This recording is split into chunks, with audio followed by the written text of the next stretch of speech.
Well, that's extremely important to convince patients that iron deficiency is an important comorbidity, very often present, and although intuitively by a patient and by a physician linked with anemia, very often not really. In other words, at least half of our patients with heart failure tended to have iron deficiency with pretty normal hemoglobin. So question number one, I have normal hemoglobin, so how can I be iron deficient? Iron deficiency is about anemia. It's not true.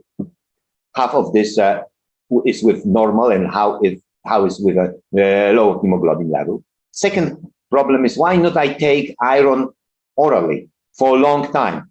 It will help me. I don't need an injection. Again, it's not true, because even if you consider this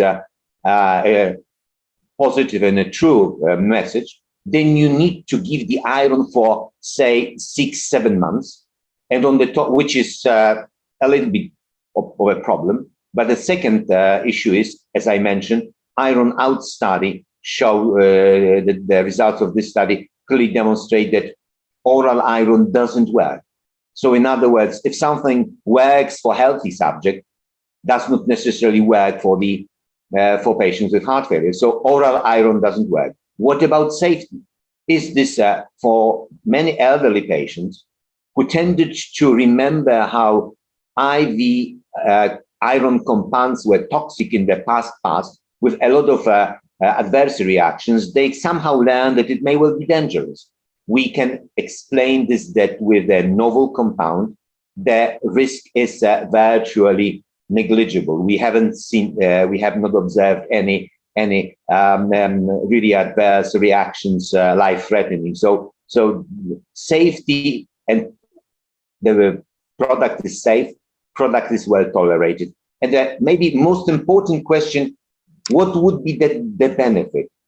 And this is how we discuss this with our patients, telling them that at least part of their symptoms, their character, the nature of their symptoms, which is very often weakness, poor exercise tolerance. I can not walk. I am not able to do my everyday activity, is related to iron deficiency without explaining the background, which is not easy because we still do not quite understand. And I think that if we say iron deficiency is about poor energetics, so we simply correct this and we explain to the patient, by correction, you live better. And we can also now say that we reduce the risk of you being admitted to the hospital with deterioration in your symptoms. So I think it tells to the patient the whole story and covers the whole story. That would be my simple explanation.